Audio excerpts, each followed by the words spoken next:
Baba Saheb doctor Bhimrao Ambedkar के महापरिनिर्वाण दिवस पर एक छोटा सा वीडियो बना रहे हैं। इसमें हम सभी मिलकर के इनके जीवन से संबंधित जो भी कुछ फैक्ट्स हैं उनके बारे में पढ़ रहे हैं। तो आज कुछ एडिटिंग का प्रयास नहीं कर रहा हूँ, जो मैंने आज कुछ फैक्ट्स लिखे हैं केवल उनका वाचन कर रहा हूँ। तो इनका जन्म हुआ था 14 अप्रैल। कब होता है? 14 अप्रैल 1891 को। कब होता है इनका जन्म? 14 अप्रैल, एक बार याद रखना है, 14 अप्रैल 1891 को। और इनका महापरिनिर्वाण दिवस यानी इनका सांसारिक शरीर छोड़कर चले जाते हैं 6 दिसंबर 1956 को। 14 अप्रैल 1891 में जन्म, 6 दिसंबर 1956 को महापरिनिर्वाण दिवस। इन्हें संविधान शिल्पी भी कहते हैं। भारतीय बहुज्ञ यानी 32 डिग्री लगभग इनके पास थी, इसलिए हर विषय का इनका जानकारी थी। भीमा इनका नाम था, भीम भी इनका नाम था। देश के प्रथम कानून मंत्री 1947 से 1956 तक बने। ये विधिवेता भी थे, यानी बैरिस्टर लॉ कर चुके थे। अर्थशास्त्री भी थे, राजनीतिज्ञ भी थे, समाज सुधारक भी थे। दलित बौद्ध आंदोलन के प्रणेता, श्रमिकों, किसानों और महिलाओं के अधिकारों के समर्थक, यानी समाज के हर वर्ग के उत्थान के लिए उन्होंने लगातार प्रयास किया।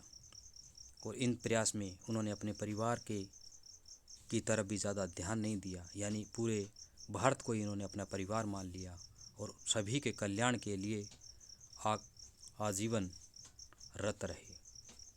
इनका जो समाधि स्थल है वो चैत्य भूमि, मुंबई, महाराष्ट्र में। समाधि स्थल क्या नाम है? बाबा साहेब डॉक्टर भीमराव अंबेडकर का समाधि स्थल क्या है? चैत्य भूमि। वो है चैत्य भूमि, मुंबई, महाराष्ट्र में। इन्होंने राजनीति में जो कदम रखा वो है शेड्यूल कास्ट फेडरेशन, स्वतंत्र लेबर पार्टी और भारतीय रिपब्लिकन पार्टी। सामाजिक संगठनों की बात करें तो बहिष्कृत हितकारिणी सभा, क्या नाम है? बहिष्कृत हितकारिणी सभा, समता सैनिक दल। धार्मिक संगठन की बात करें तो भारतीय बौद्ध महासभा। धार्मिक संगठन कौन था? भारतीय बौद्ध महासभा। इनकी पत्नी रमाबाई अंबेडकर, ये प्रथम पत्नी थी जिनका विवाह 1906 में डॉक्टर भीमराव अंबेडकर के साथ हुआ। 1935 में जिनका काफ़ी लंबी बीमारी के पश्चात देहांत हो गया। दूसरी पत्नी जिनके साथ 1948 में इनकी शादी होती है, जिनके बारे में आगे पढ़ेंगे। इनके पिता रामजी सकपाल, जो कि ब्रिटिश जो आर्मी थी उसमें कार्यरत थे। इन्हें बोधिसत्व की प्राप्ति 1956 में, यानी बौद्ध धर्म को स्वीकार कहाँ किया था? 1956 में। और भारत रत्न मिला इनको मृत्यु के यानी महापरिनिर्वाण दिवस के काफ़ी लंबे समय पश्चात, यानी 1990 में। इसके अलावा first Colombian ahead of their time, ये 2004 में मिला था इनको। First Colombian ahead of their time 2004 में। द ग्रेटेस्ट इंडियन अवार्ड, ये काफ़ी कंपटीशन था। इस कंपटीशन में अन्य भारतीयों को पछाड़ते हुए इन्हें 2012 में द ग्रेटेस्ट इंडियन का अवार्ड प्राप्त किया था। उनके सरनेम को लेकर के, इनके उपनाम को लेकर के कई भ्रांतियाँ प्रचलित हैं, लेकिन उनका जो उपनाम है, पिता का नाम क्या था? रामजी सकपाल। पिता का नाम क्या था? रामजी सकपाल। तो इन्होंने सकपाल की बजाय इनका गांव का नाम, जिसका नाम आबंडवे, क्या नाम था गांव का नाम?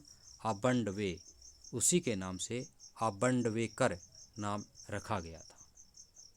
लेकिन आबंडवेकर उच्चारण करने में काफ़ी समय लगता है, परेशानी होती है। तब इनके प्रिय जो शिक्षक थे, जिनका नाम क्या था? कृष्ण केशव, इन्होंने इसको सरल बनाते हुए इस नाम का उच्चारण किया अंबेडकर। ठीक है। सकपाल जो सरनेम था वो नया लगा करके गांव के नाम से लगाया, और बाद में इनके शिक्षक कृष्णा केशव ने प्रसिद्ध नाम अंबेडकर रख दिया। अब आती है इनकी शिक्षा के बारे में चर्चा करते हैं। एजुकेशन कैसी रही इनकी? तो एजुकेशन के बारे में बात करते हैं। इन्होंने 7 नवंबर 1900 को हाई स्कूल में प्रथम कक्षा में प्रवेश किया, जिस स्कूल का नाम क्या था? शासकीय हाई स्कूल। प्रथम कक्षा में प्रवेश कब किया था? प्रथम कक्षा में प्रवेश किया था 7 नवंबर 1900 को। अभी वही हाई स्कूल क्या कहलाता है, प्रताप सिंह हाई स्कूल कहलाता है, राजवाड़ा चौक, सतारा, महाराष्ट्र में। और जिस दिन इन्होंने प्रथम दिन स्कूल में प्रवेश किया वो आज भी महाराष्ट्र में विद्यार्थी दिवस के रूप में मनाया जाता है।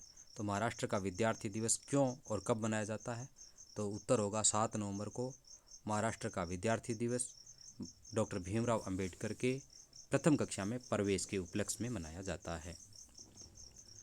जो प्राप्त रिकॉर्ड है वो कहता है 1914 इनका रोल नंबर था। दूसरा भीमा राम जी अंबेडकर इनका नाम था। माध्यमिक शिक्षा बम्बई में, अभी मुंबई हो चुका है, प्राप्त हुई। 1907 में इन्होंने मैट्रिक्स परीक्षा उत्तीर्ण की थी। उच्च स्तरीय शिक्षा की बात करें तो 1912 में बीए राजनीति विज्ञान और अर्थशास्त्र विषयों में बीए की डिग्री प्राप्त की। कब की? बीए डिग्री 1912 में राजनीति विज्ञान और अर्थशास्त्र में। 1913 में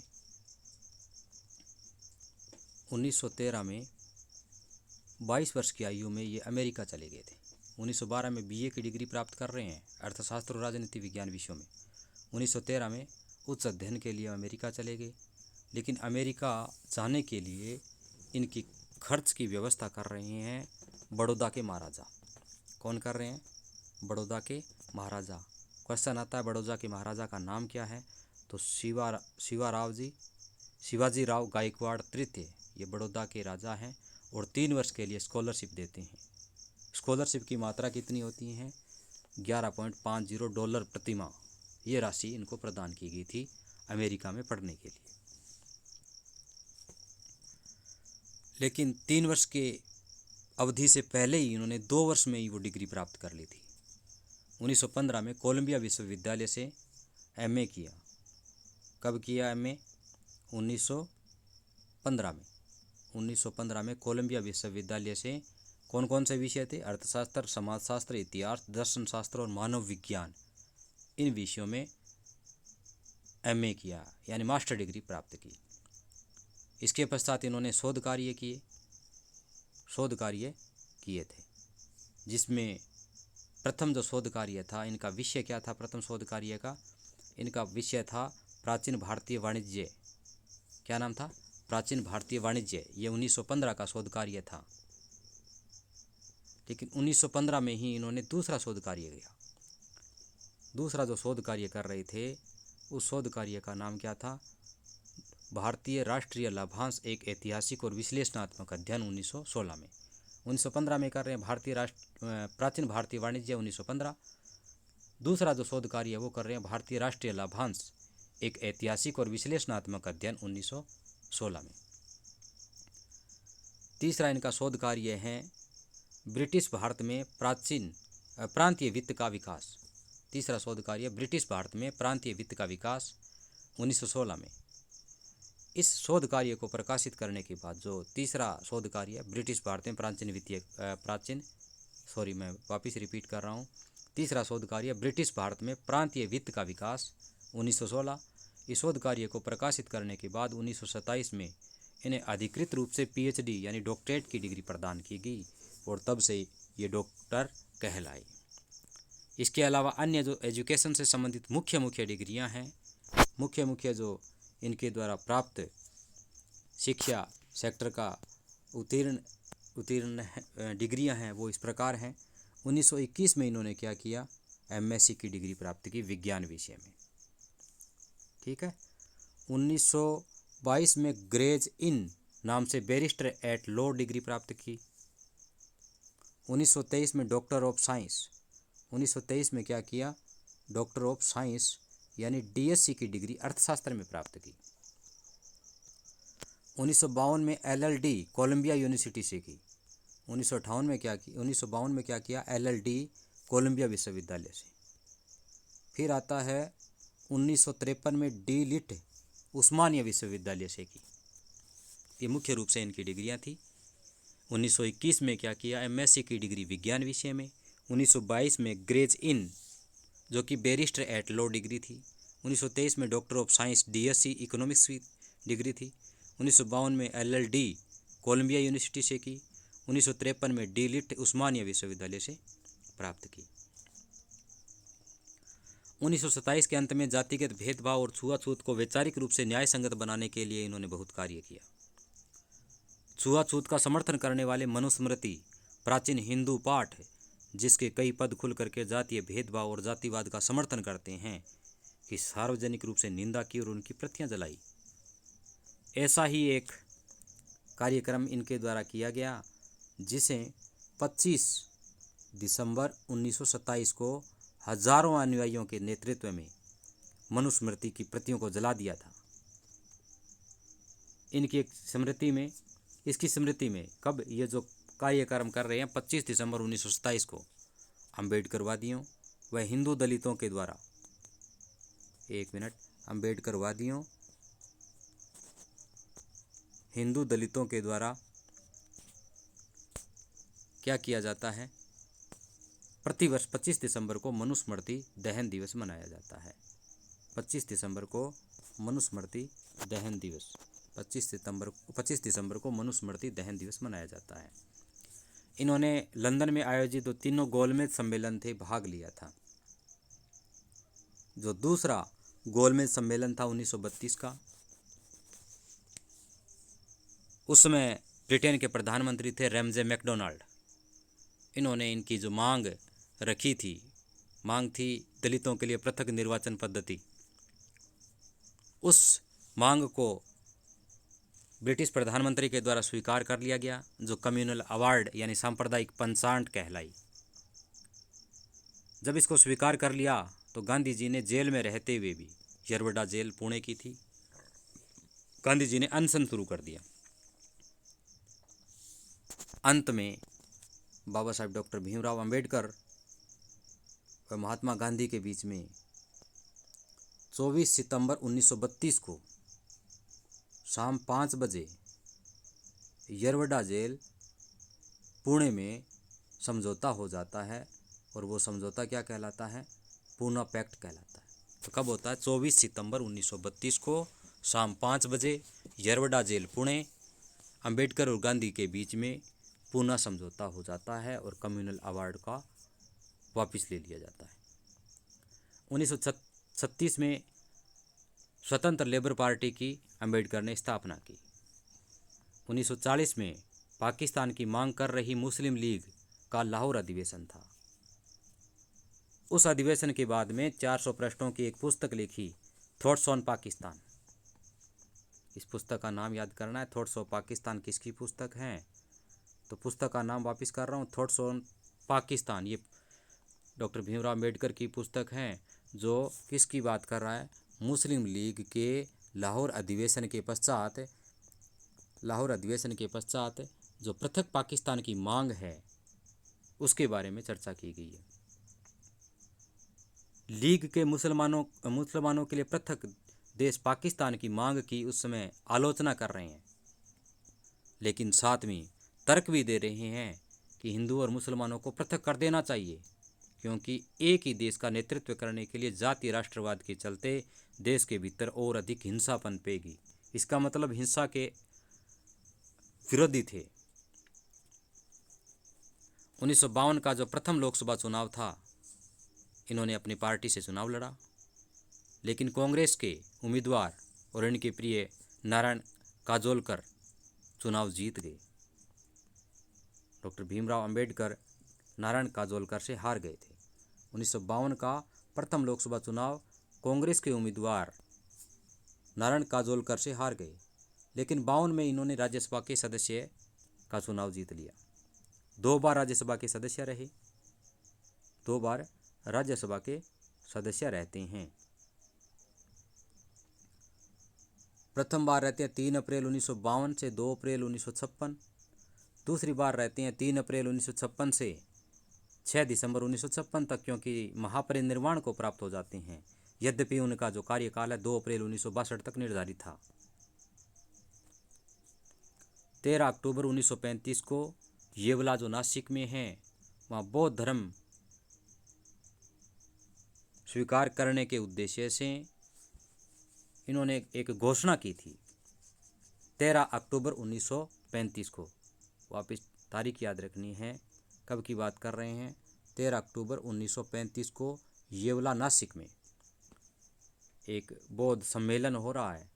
उस सम्मेलन में ये स्वीकार करते हैं, ये घोषणा करते हैं खुद के लिए। वो कहते हैं कि हालांकि, क्या कहते हैं वो? कहते हैं हालांकि मैं एक अछूत हिंदू के रूप में पैदा हुआ हूँ, लेकिन मैं हिंदू के रूप में हरगिज नहीं मरूंगा। इसका मतलब वो धर्म परिवर्तन करना चाहते हैं। ये देश के प्रथम कानून और विधि मंत्री बने 1947 में। जब जवाहरलाल नेहरू सरकार थी उस समय ये विधि मंत्री थे।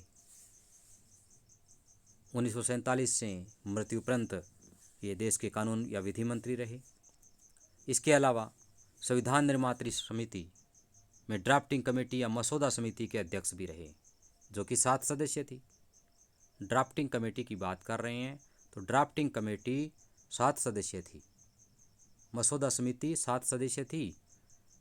29 अगस्त 1947 को इसका गठन हुआ था और 24 जनवरी 1950 को जब अंतिम रूप से हस्ताक्षर होते हैं संविधान पर, उस समय तक यह कार्य कर रही है। एन गोपाल स्वामी अयंगर, अल्लादी कृष्ण स्वामी अय्यर जैसे 6 सदस्य शामिल थे। डॉक्टर भीमराव अम्बेडकर उसका नेतृत्व कर रहे थे।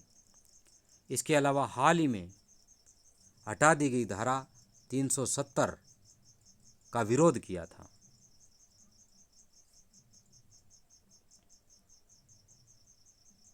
जिसमें जम्मू कश्मीर को विशेष राज्य का अधिकार दिया गया था, जिसके तहत जमीन से संबंधित जो कुछ अधिकार थे, अलग से संविधान था, अलग से राष्ट्र ध्वज था उनका, कुछ विशेष जो प्रावधान हैं वो संपूर्ण देश में तो लागू हो सकते थे, लेकिन जम्मू कश्मीर के लिए वहाँ की जो विधानसभा है वहाँ से स्वीकृति लेनी पड़ती थी। लेकिन वर्तमान में इसको हटा करके संपूर्ण देश में एक देश एक कानून को लागू कर दिया गया है। प्रथम पत्नी के 1937 में देहांत के पश्चात 1948 में सविता अम्बेडकर के साथ दूसरा विवाह हो जाता है। अपनी प्रथम जो घोषणा थी उसके अनुरूप 14 अक्टूबर 1956 को नागपुर में इन्होंने एक बौद्ध धर्म सम्मेलन था, उसमें बौद्ध धर्म को अपना लिया। क्यों? इन्होंने घोषणा की थी मैं हिंदू के रूप में जरूर जन्म ले रहा हूँ लेकिन मरूंगा नहीं। तो 14 अक्टूबर 1956 को बौद्ध धर्म अपना लिया। 2 अप्रैल 1967 को भारत की संसद में अंबेडकर की 3.66 मीटर यानी 12 फुट ऊंची कांस्य प्रतिमा स्थापित की। यानी सम्मान देने के उद्देश्य से, इनको सम्मान प्राप्त कराने के उद्देश्य से 2 अप्रैल 1967 को भारत की संसद में इनकी कांस्य प्रतिमा लगाई गई। ये कांस्य प्रतिमा बनाने का श्रेय दिया जाता है बाघ जी को, बीबी बाघ को। और इस मूर्ति का जो अनावरण है तात्कालिक राष्ट्रपति कौन थे? डॉक्टर सर्वपल्ली राधाकृष्णन, जो दूसरे राष्ट्रपति थे, इनके द्वारा अनावरण किया गया था। सम्मान में क्या किया गया? 2 अप्रैल 1967 को भारतीय संसद में अंबेडकर की कांस्य प्रतिमा जो 12 फीट यानी 3.66 मीटर थी लगाई गई। बीबी बाघ ने इस मूर्ति को बनवाया था और राष्ट्रपति डॉक्टर सर्वपल्ली राधाकृष्णन ने इसका अनावरण किया। आज बाबा साहेब डॉक्टर भीमराव अम्बेडकर के इस महापरिनिर्वाण दिवस पर मैंने उनके जीवन से संबंधित जो मुख्य फैक्ट्स हैं उनके बारे में आप सभी के सामने साझा किए। बाबा साहेब डॉक्टर भीमराव अम्बेडकर किसी व्यक्ति विशेष, समाज विशेष, वर्ग विशेष के लिए नहीं बल्कि संपूर्ण मानवता के लिए हमेशा से कार्यरत रहे थे। आज उन्हीं के जो दिए गए सिद्धांत है पालन करके हम समानता के अधिकार को न केवल भारत में बल्कि संपूर्ण विश्व में स्थापित कर सकते हैं। आज बाबा साहेब डॉक्टर भीमराव अम्बेडकर का महापरिनिर्वाण दिवस है। एक बार पुनः मैं और मेरी टीम की तरफ से उनके महापरिनिर्वाण दिवस पर इस महान हस्ती को विनम्र श्रद्धांजलि अर्पित करता हूँ। जय भीम, जय भारत। Thank you.